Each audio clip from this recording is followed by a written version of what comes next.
Hello friends, welcome back to your channel Gurukul IAS. दुनिया के सबसे बड़े डेमोक्रेटिक इलेक्शन संपन्न हो गए हैं। इस चुनाव में 642 मिलियन वोटर्स का वर्ल्ड रिकॉर्ड क्रिएट हुआ है, जो कि सभी G7 कंट्रीज के वोटर से 1.5 गुना ज्यादा है। और यूरोपियन यूनियन के सभी 27 देश में ला लें तो उनके वोटर से 2.5 टाइम्स है।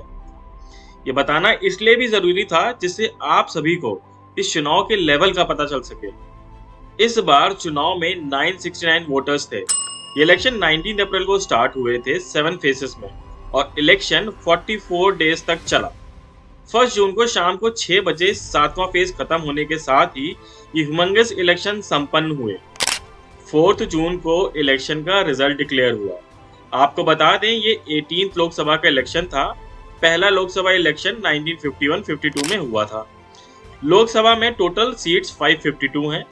530 सीट्स हैं स्टेट्स की और 20 सीट्स हैं यूनियन टेरिटरी की। इस बार 543 सीट्स पर चुनाव हुआ था। मेजॉरिटी के लिए 272 सीट्स की रिक्वायरमेंट होती है। तो देखते हैं किसको कितनी सीट मिली है इस बार की लोकसभा इलेक्शन। ये डेटा हमने डायरेक्ट इलेक्शन कमीशन की साइट से लिया है, जिससे ऑथेंटिसिटी बनी रहे।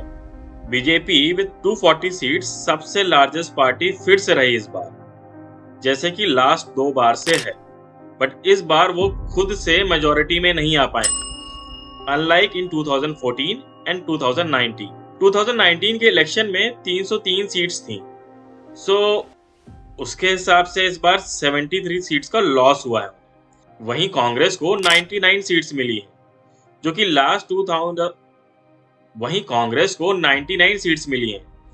लास्ट 2019 लोकसभा इलेक्शन से 47 ज्यादा है।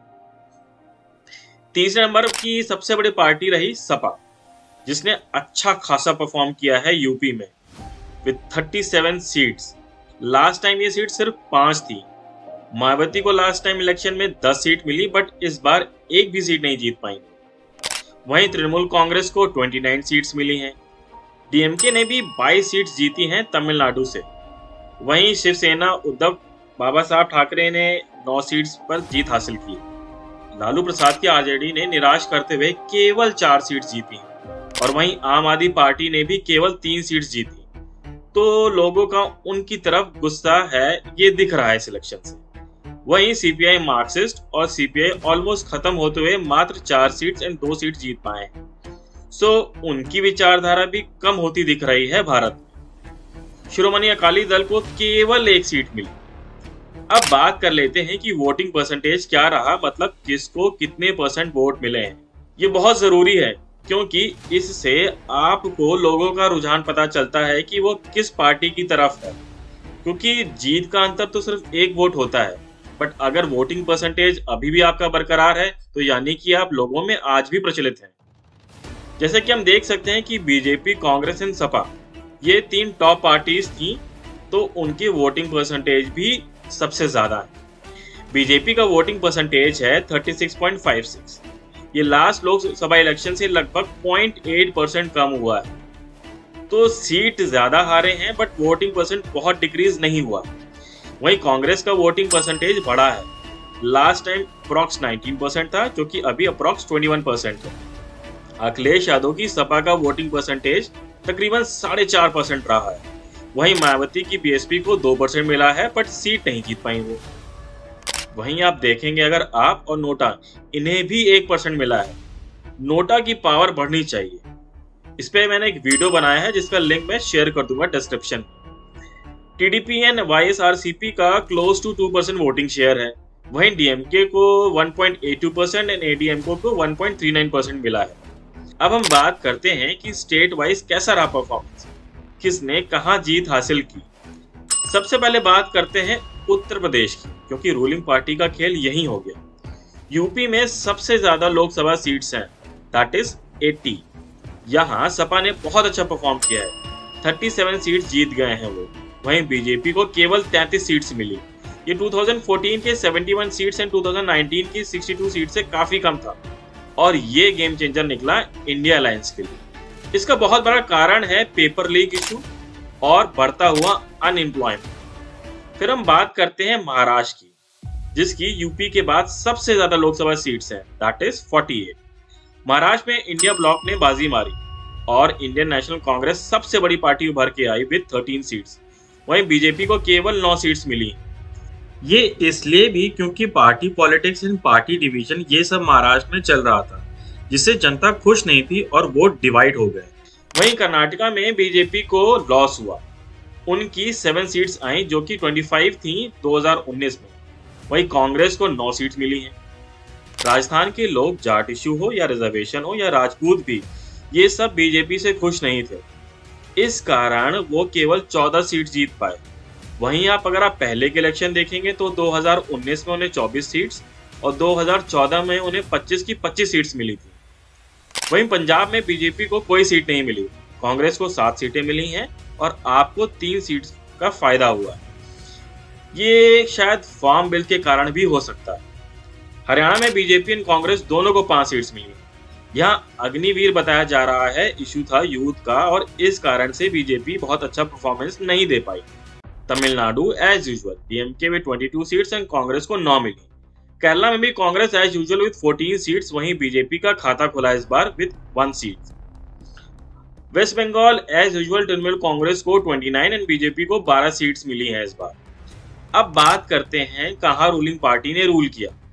तो सबसे पहले एमपी, वहां की सभी 29 सीट्स बीजेपी को मिली, कांग्रेस का सफाया हुआ। गुजरात में 25 सीट्स मिलती हैं, सिर्फ 1 सीट कांग्रेस को जाती है। उड़ीसा में फर्स्ट टाइम इतना अच्छा बीजेपी का परफॉर्मेंस हुआ है विद 20 सीट्स, इसने बीजेपी को और नीचे गिरने से बचाया। दिल्ली में एज यूजुअल केजरीवाल की पॉपुलैरिटी घटते हुए after this liquor scam issue, BJP सभी 7 सीट जीत जाती है।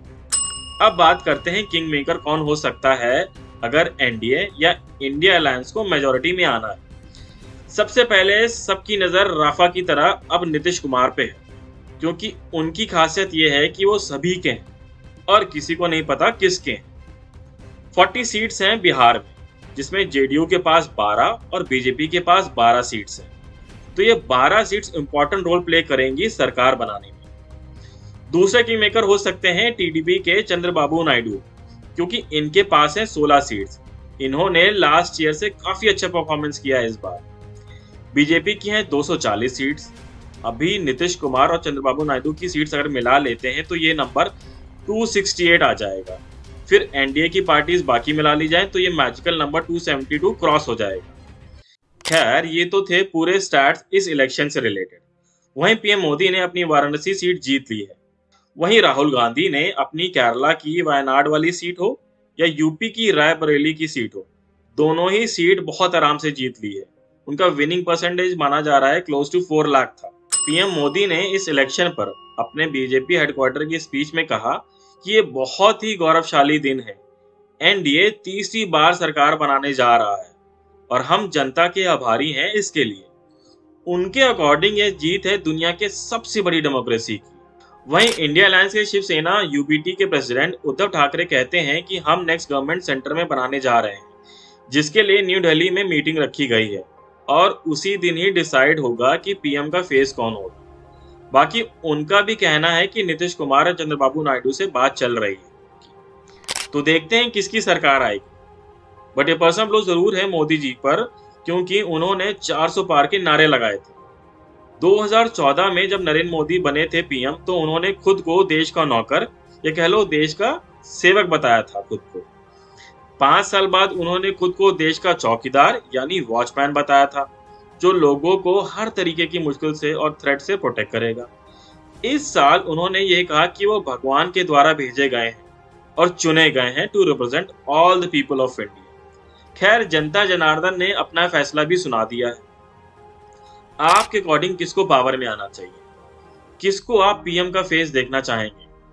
मोदी जी को, जिन्हें सब जानते हैं और उन्होंने इंटरनेशनल फ्रंट पे प्रूव भी किया है, या कोई नया चेहरा जो लोगों के जीवन में नई लहर और उमंग लेकर आए?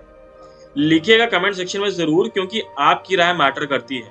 Please like, share and subscribe. यार, आप लोग सब्सक्राइब नहीं करते, ये सिर्फ 0.3% है। कर लोगे तो नोटिफिकेशन मिलती रहेगी और हमें भी मोटिवेशन मिलती रहेगी कि आपके लिए ऐसे ही एनरिचिंग वीडियोस बनाते रहें। Till then, stay tuned to your channel Gurukul IAS। Thank you, जय हिंद, God bless and bless you.